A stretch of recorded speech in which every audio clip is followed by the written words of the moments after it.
Ashver.com.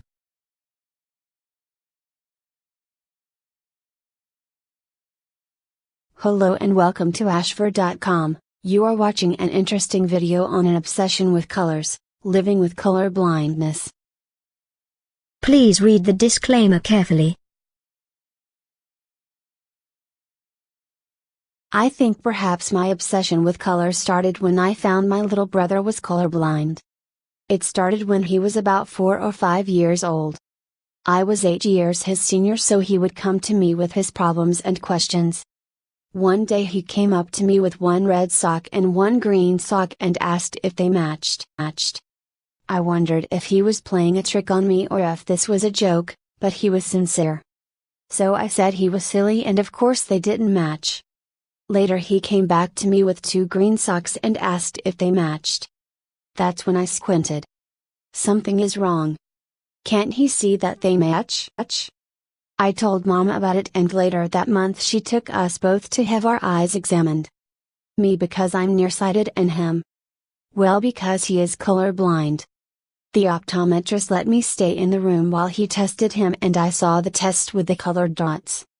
I could see the obvious 5 and red circles surrounded by the green circles.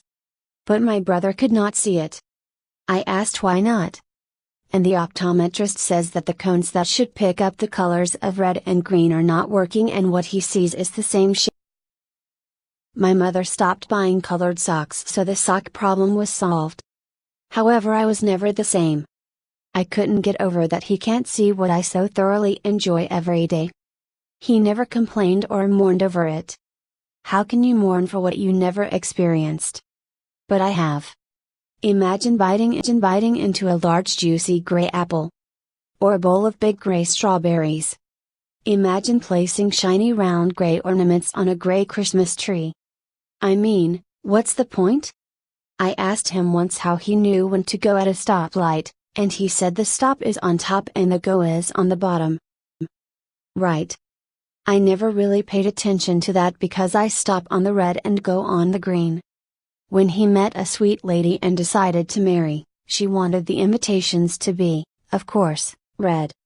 He just smiled and said whatever she wants. But he couldn't enjoy it.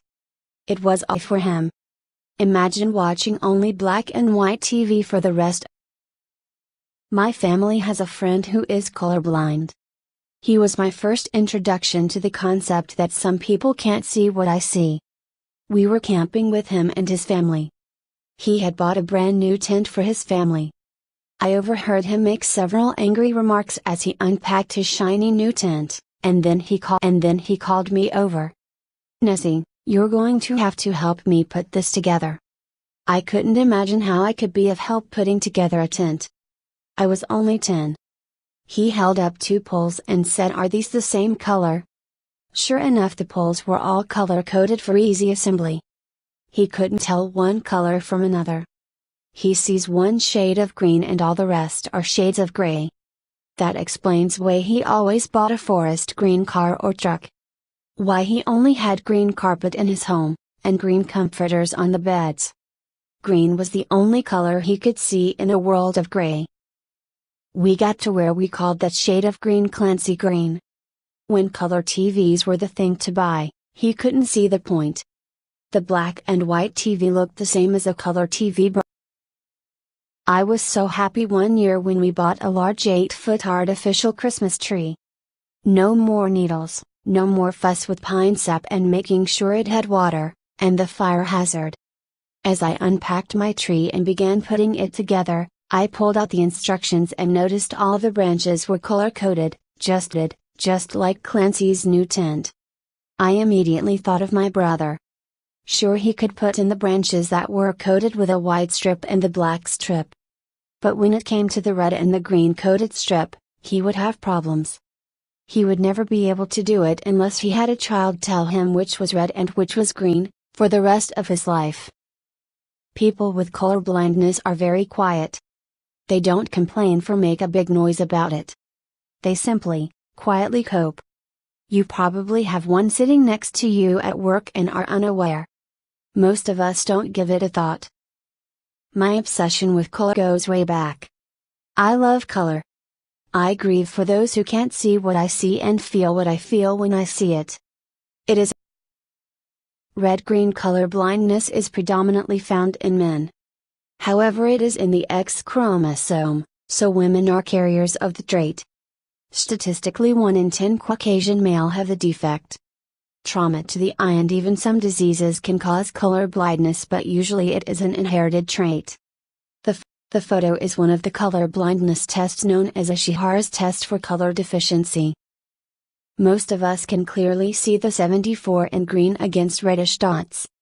With some deficiencies, so may only see a 21. With the most typical color blindness of red and green, you see nothing but dots. In the end, I think we need to be more sensitive to those who quietly go around without the use of red and green. We need to stop making things color. Thank you for watching this interesting and informative video.